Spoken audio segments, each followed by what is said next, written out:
प्रधानमंत्री ऋषि सुनक के फैसले के बाद नवनियुक्त विदेश मंत्री डेविड कैमरन ने राष्ट्र की सेवा के लिए समर्पित एक मजबूत टीम में योगदान देने की उत्सुकता व्यक्त की।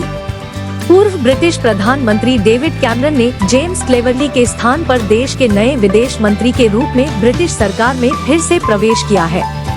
प्रधानमंत्री ऋषि सुनक ने हाल ही में गृह मंत्री सुएला ब्रेवरमैन के स्थान पर जेम्स क्लेवरली को नियुक्त किया और कैमरन को इस भूमिका के लिए नियुक्त किया।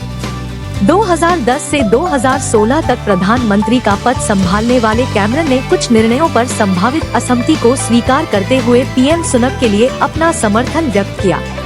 उन्होंने चुनौतीपूर्ण समय के दौरान सुनक के मजबूत नेतृत्व की प्रशंसा की और देश की सबसे मजबूत टीम का अभिन्न अंग बनने की उनकी आकांक्षा पर जोर देते हुए देश की सुरक्षा और समृद्धि सुनिश्चित करने में सहायता करने की तत्परता व्यक्त की। कैमरन ने यूक्रेन संघर्ष और मध्य पूर्व संकट सहित मौजूदा अंतर्राष्ट्रीय चुनौतियों पर प्रकाश डाला।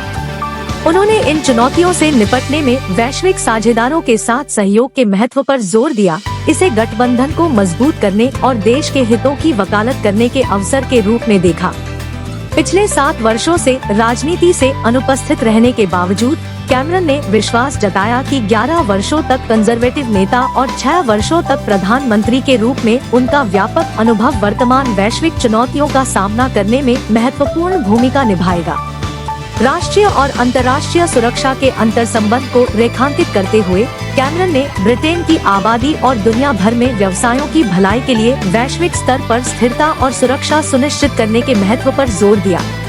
सार्वजनिक सेवा में अपने विश्वास पर जोर देते हुए कैमरन ने 1980 के दशक से लेकर प्रधानमंत्री के रूप में अपने कार्यकाल तक की अपनी राजनीतिक यात्रा का जिक्र करते हुए कहा कि जनता की सेवा करने के लिए उनका समर्पण इस नई भूमिका में उनकी आगे की गति को प्रेरित करता है।